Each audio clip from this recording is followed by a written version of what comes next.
Welcome back, Nicholas Comic Corner Classics as non-classic. This is number 1155 and Doubleshot number 1049. I got two Marvel trades. One is the end of something, the other is kind of in the middle or at least start of something.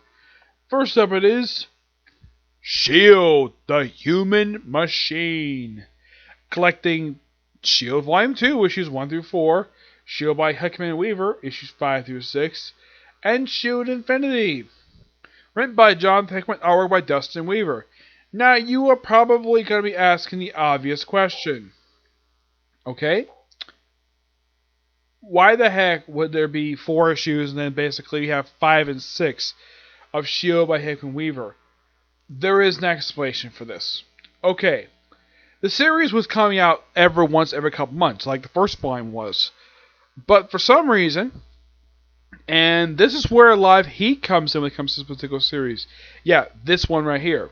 Where, after issue 4's release, this is back in 2011, mind you, that issue 5 was already completed, but that Hickman would not work on issue 6 until that book was released. Marvel didn't release it for a long time. Like, oh my god. Like, a long freaking time. Let me look and see. There's a date here. Let's see.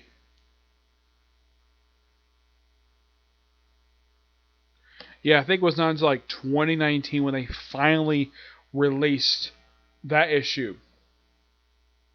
Yeah, my guess is when Hickman came back to Marvel, he probably had a clause in his contract that he would finish up the series. Yes, he would finish it up, but the thing is, Marvel had technically relaunched the S.H.I.E.L.D. series, basically.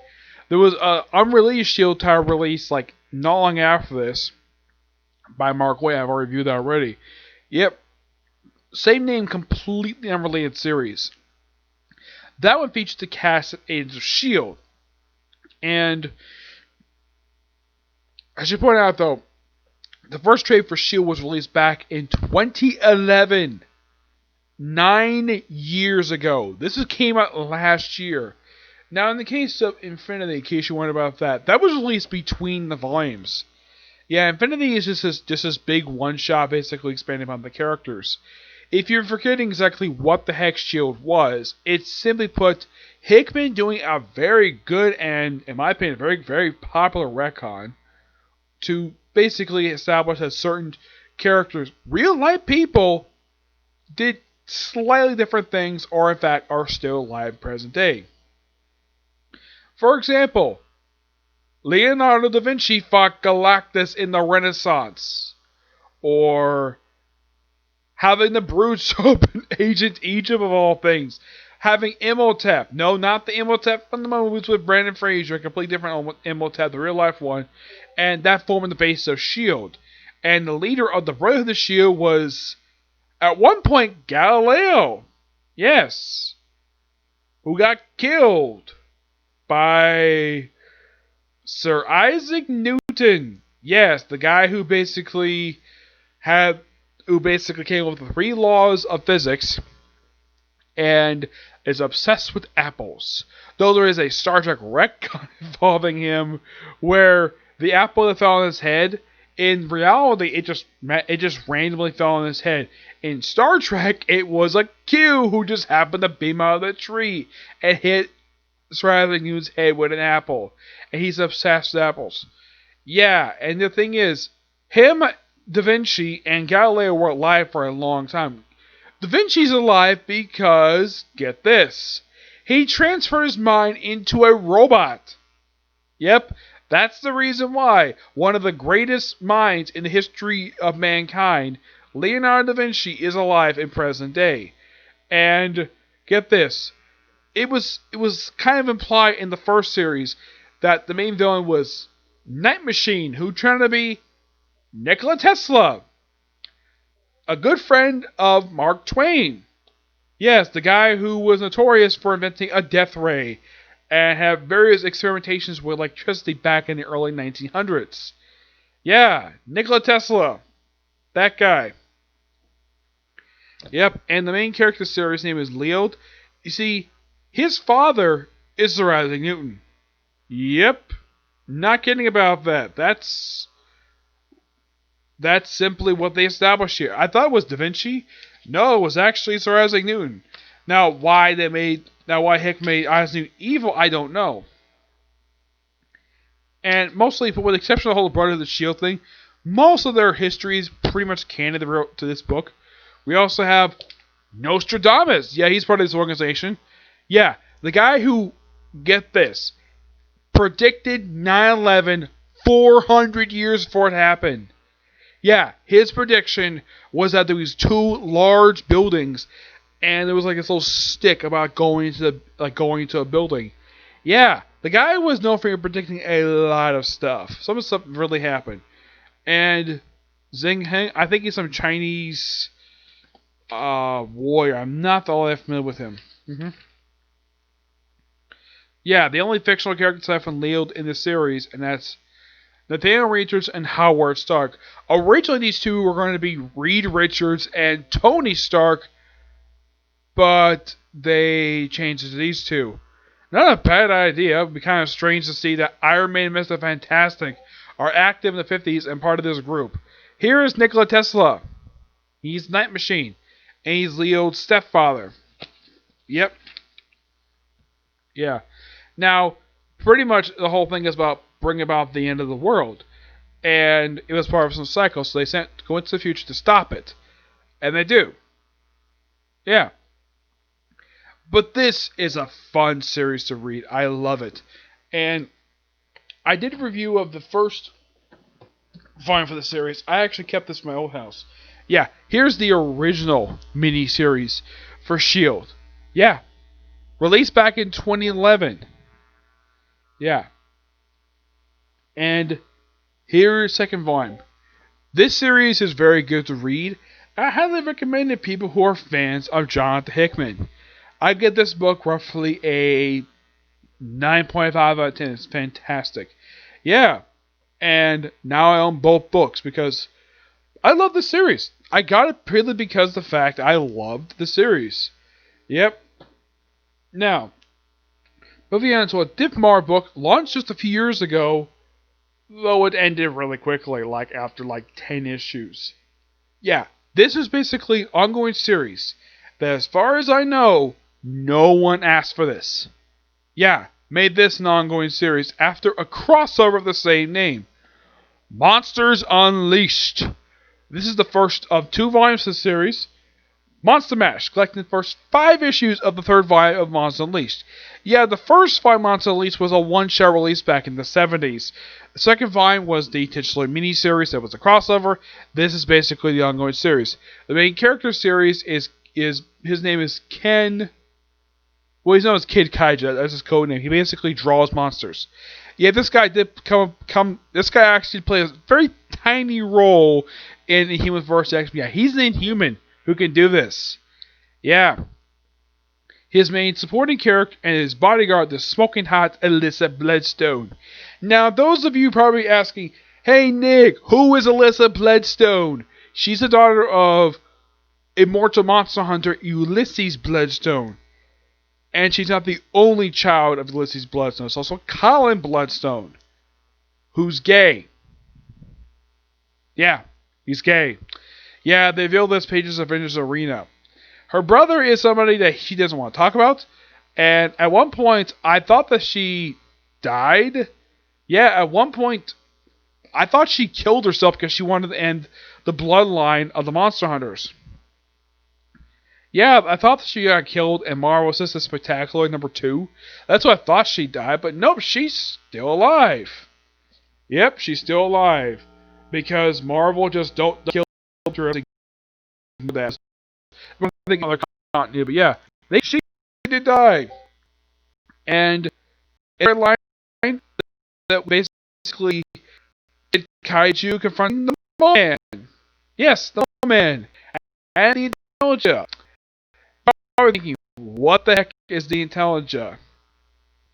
It's a civil equivalent of the Illuminati. Basically a gathering, it's basically a group of Marvel's smartest supervillains. Mr. Sinister, the Mole Man's always a part of this group. MODOK. And I'm trying to think who else is part of this group. At one point, Red Hulk was part of the group, but he isn't anymore. Yeah, he isn't. Oh, yeah, and the Mad Thinker. This is written by Colin Bunn. Yeah, I'm not sure what Marvel's relationship with Colin Bunn is. It seems like a lot of the time when Colin Bunn writes an ongoing series, a lot of the time it doesn't last a long period of time. The only one I can think of that actually lasts for a pretty good period of time. There's a couple of them. One is M Blue that lasted for, I think it lasted about 2 years. It lasted for. The other was Venom, because it seems like almost everything else the man writes, because apparently he's one of those writers. Marvel does an ongoing series lasted for a long period of time, so we just have to cancel it, just cause. Yep. And of course, the moment now, of course, Moment does know about Kid Kaiju's abilities. He wants to basically like have him ride his children. He gets his powers to work that way, which okay, that's perfectly fine. He's not forcing him to do it, so he did something just as memorable.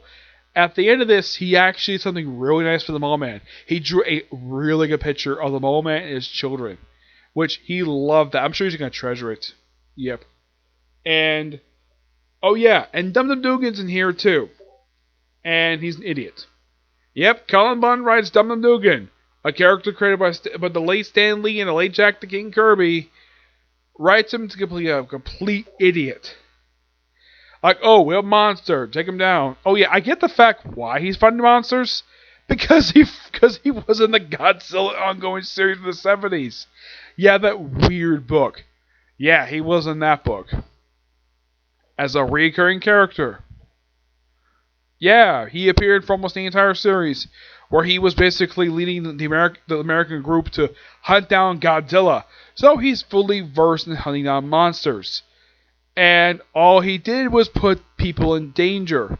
We also have a character from the Totally Awesome Hulk series show up in here. Yeah, in case you don't know who this character is, yeah, she first showed up in that book, and then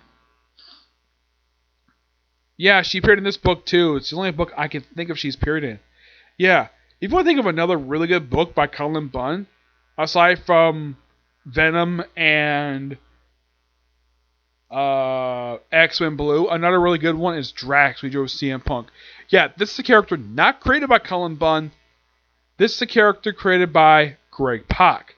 This is Lady Hellbenter. Yes, a character who at one point made out with Amadeus Cho. Yeah, she made out with Amadeus Cho because she really wanted to add him to like her collection of monster hunters. Yeah, she's pretty much an alien monster hunter. That's simply what the character is.